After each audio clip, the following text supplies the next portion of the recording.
Hi guys! Magandang hapon! Welcome back po dito sa Gandara SRU channel for Showbiz Update. Andito na naman nga po akong muli nagbabalik. Ang nagmamaganda ninyo kong chismosang Kim Pao, wala na nga pong iba, ang lokaret na si Gandara SRU. Upang magatid po sa inyo ng latest update and fresh happenings patungkol kina Kim Chiu and Paula Abilino.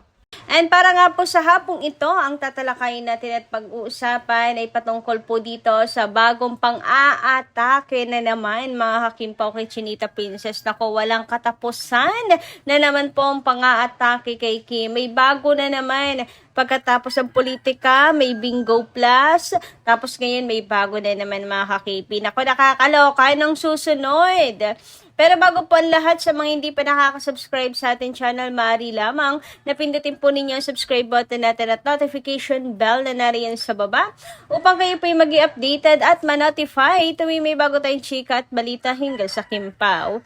Basta mga balita na may kinalaman, kina Kim Chiu and Paula Abilino, sagot na po natin yan.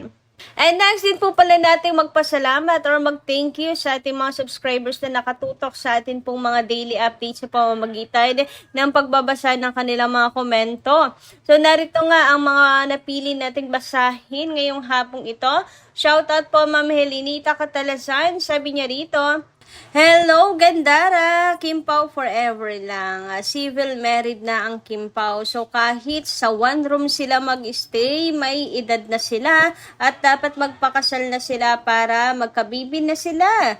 Respetadong tao si Paula Abilino kaya alam niya ang boundaries nila. God bless, Kim Pao and Gandara." Thank you so much, Ma'am Melinita Catalasan, at na-miss ko yung mga comment nyo. Naku, ngayon lang ulit ako nakapag-screenshot ang mga bagong batch of comments. Kaya nga, kanina ko lang nakita, ang dami nyo palang mga comments nito mga nagdaang araw, mga 3 days ago. Ayan na. Kaya iisa-isahin natin yan mga madam. Anyway, totoo yung sabi nyo, Madam Melinita Catalasan, ano bang paki nila? Kung halimbawa ay magkasama sa isang room ang Kim Pao, sila naman na nag-assume, di ba? Yung mga basher naman, ang sabi sa isang hotel. Isang hotel, hindi po isang room. Sila naman nag-assume na nasa isang room, hindi na natin kasalanan yun. At saka nasa tamang edad na nga sila, di ba? And they know their boundaries sa isa't isa. Naniniwala ako na kasama naman po ang buong team if ever nasa isang room lang sila mga Hakimpaw. Samantala, dumako naman tayo sa next commentary natin para po sa hapong ito mga Hakimpaw. At ito po ay nagmula kay Ma'am Virgie Gatchilian. Shout out madam at magandarang hapon. Sabi niya, usapin ni Kim, walang pakialam si Paulo Abilino dahil ayaw niya sumausaw sa politika. Supporter si Paulo ni Duterte. Ibig sabihin nito, basta usaping politika, pababayaan niya si Kim? Usaping project with Kim lang, may pakialam si Paula Abilino? Akala ko mag-boyfriend Kim Pao. Drawing lang pala. Kawawa si Kim dahil sa pagpapakita niya ng pagmamahal kay Paulo ay inaakusahan siyang malandi. Atat na atat kay Paulo at cheap. Ang kapalit, walang pakialam si Paulo at respeto na lang daw, kaya tahimik siya. Buti pa si Kim, hindi duwag dahil may malasakit sa kapwa at bayan. FYI, Paulo Abilino, totoo pala ako sa iyo na fine service ka lang. Dahil hanggang ngayon, sikat ang bala niyo ni Kim at may project pa rin kayo. Nako, ano na naman kaya to? Another neka para po naman kay Paula Abilino dahil tahimik nga po si Paulo at hindi po nag-comment sa politika mga Hakimpaw. Paano nyo naman nasabi na maka-Duterte po itong si Paula Abilino, madam? At saka agad-agad, walang pakialam kay Chinita Princess?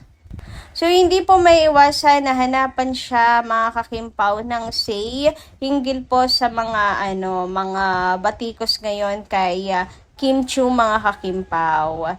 Pero grabe naman sa wala po agad pakialam kay Kimi si Paula Abilino. We don't know. Wala po tayong nalalaman sa nangyayari po sa kanila 24/7 mga kakimpaw. And ang bilis po natin masyadong manghusga mga kakimpaw ay noon na para bang alam natin ang kalooban, nasa kaloob-looban ng puso at isip ng isang tao. Hindi naman po natin agad-agad dapat nahusgahan si Paolo Avellino. Grabe naman sa fan service lang si Paolo. Ang lahat ng ito ay fan service lang. Kasi hindi mahilig si Paolo Avellino mag-fan service mga kakimpaw. I mean, yan yung pinakang ayaw niya. Hindi niya masikmura na manloko po ng mga fans, mga kakipi. As in, di ba, kaya nga ayaw niyang natatali sa love team. Ngayon, na natali po siya kay Kim, wala ako nakikitang fan service kay Paolo kasi halos lahat ng ganap nila, talagang, sa likod ng camera. No script, hindi kailangan mag-pretend, and all. So, lahat ng kilos nila totoo, mga kakimpaw, sa likod ng camera. Kaya paano naging fan service yon? Anyway, dumako naman tayo sa next topic natin ngayong hapon ito. At patungkol nga po ito sa magiging ganap ni Chinita Princess bukas, mga kakimpaw, para po ito sa new collection niya bukas ng House of Little Bunny PH. And eto nga po, nag-drop po si Kimi ng mga pictures. Ayan, para sa niya, bagong design ng bag, pagpo-promote mga ka-KP ng House of Little Bunny PH. Sapagkat bukas nga po ay i-drop na po niya ang mga bagong collection, mga kakimpaw. And to be honest, ang ganda ng new design, mga kakipi. So classic, mga kakimpaw talaga. And kasama rin dito sa kanya pong in-update, syempre ang mga foods, mga kakimpaw, na kung saan, sabi ng mga fans, marahil trinit po ni Paolo Avellino si Kim Chiu, mga kakimpaw, kasi nga, ang daming ganap ni Kimi. Para po sa kanyang, photoshoot, and pag-aaral and all, sabay-sabay na ginagawa ni Kim. Kaya may pag-treat si Paolo Avellino sa kanya para matanggal ang stress, ang pagod, di ba, mga kakimpaw?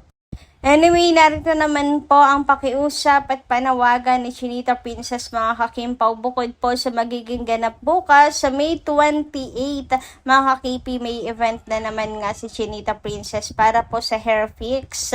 So, ito po ang kanyang bagong post, mga kakimpaw. Ayan, kita-kits daw po tayo on May 28. So, ito po yung day 1. Get the hair fix star experience. Witness the grand opening at MOA Entertainment Mall. Catch Kim Chiu for our ribbon cutting, followed by a live styling session with Renz Pangilinan. So, ito po ang iba pang detalye. Ang date, May 28, 2026 at ang oras po ay 11:30 a.m. to 12:30 p.m. So, may isang oras din po itong ganap, mga kakimpaw. Kaya naman ay suportahan po natin tong pakiusap ni Chinita Princess. Anyway, dumako naman po tayo dito sa post na to kung saan ay nauna na nga po nating i-update. At alam nyo po ba, ito na nga bang sinasabi ko, mga kakimpaw? Nandahil nga po dito ay pinuputakti ngayon ng bashing si Chinita Princess, mga kakimpaw, at si Kim po ang inaatake. Nagkaroon po ng problema at napahamak si Kim dahil po sa post na to, mga kakimpaw. Hindi nga po maiwasan na comment and repost ng ilan po natin mga ka-KP fan hinggil po sa usaping ito, sapagkat sabi nila maigi pa i-delete na niya ang post na to kasi fan war lang ang ang naidudulot ng kanyang post na to, mga kakimpaw. So maraming nagagalit na mga K-pop fans, supporters, mga kakimpaw, dahil dito. Kaya naman, if she really loves Kim Di Umano at talagang concern siya kay Chinita Princess, dapat i-delete na niya ang post na to kasi hindi naman siya yung inaatake At hindi naman siya yung napapahamak, kundi si Kim Chiu. Talagang kay Kim po ang balik, mga kakimpaw. Wala namang ibang ginagawa pong masama si Kim, kaya hindi niya deserve na talaga pong atakihin ng mga K-pop idol fans, mga kakimpaw. And Kim really loves Jennie. So, hindi rin magugustuhin ni Kimi na siya po ay compare na siya po ay, alam niyo lalo na kung may sasabihin kayo negative kay Jennie, na hindi po yun magugustuhan ni Kim Chiu para lang po iangat siya, mga kakimpaw. So, ayun, napahamak po si Kim dahil dito, and kasalukuyan na kino-call out po ay nag-post na to, mga kakimpaw, na sana i-delete na raw po ito. Actually, wala ako nakitang, nung una wala ako di ba sabi ko wala man ako nakikita masama as long as wala namang sinasabi na masama kay Jennie. Ngunit subalit tatapat para po sa kapakanan ni Kim dahil inaatake nga po si Kim Chiu, mga kakimpaw, much better na talagang i-delete na lang, di ba? Okay lang naman po ang magkamali, hindi naman po tayo lahat ay perpekto, mga kakimpaw. Aminin na lang ang pagkakamali, ganun talaga, di ba? And next time, be wise, think before you click, and tanggapin yung consequences ngayon, mga kakimpaw. And kung iisipin mo din naman, mga kakimpaw, halimbawa kay Kim yun ginawa, sasabihin, this star is mas, better kaysa kay Kim, etc. Pati naman tayo puputak din, mga kakimpaw, na mga supporters ni Kim, di ba? So, ayun, ilalagay lang din natin ang ating pong mga sarili sa kanila. Normal lang din ang naging reaction ng kabilang fandom, mga kakimpaw. Kaya dapat lang talaga na mag-sorry po sa mga nasaktan na damdamin. Anyway, sabi naman dito ni Miss Day Magiyat, good morning Gandara, dito po ako nakikinig lang po muna. Marlita Syria Rodriguez. Okay, kayo po pala yun, Miss Day Magiyat. hindi ko alam, kayo pala si Ma'am Marlita. Naghahanap ako ng comment nyo kasi namimiss ko na. Tapos, ayun pala, lagi ko rin naman palang nababasa comment nyo. Iba na kasi yung pangalan. At Auriada ako ng Auriada. Auria ako ng Auria. Syria pala yun. Nakakaloka. Anyway, ayan. Shoutout po sa inyo. Magandarang hapon. Thank you at nakikinig po kayo sa atin. Anyway, dumako naman po tayo dito sa comment ni Ma'am Susan Tenko. Sabi niya dito, ang sabi mong foreigner ay mayor ng Pakring Toronto. Naniniwala ako na kasalan na sila. Yes po, mga kakimpaw. Yung po na yung foreigner na yon, yun nga po yung mayor ng Pickering Toronto, mga kakipi. And napaano nga po sila, napa-fan mode kina Kim and Paul at nagpa-picture pa po sila dito, mga kakimpaw. Siguro hindi na iwasan na humanga kina Kim and Paolo, ganun. Anyway, hanggang dito lang po muna ating update. Maraming salamat po sa inyong pakikinigan. Kita kas po muli sa mga susunod natin, chika. Maraming salamat. Ingat po palagi.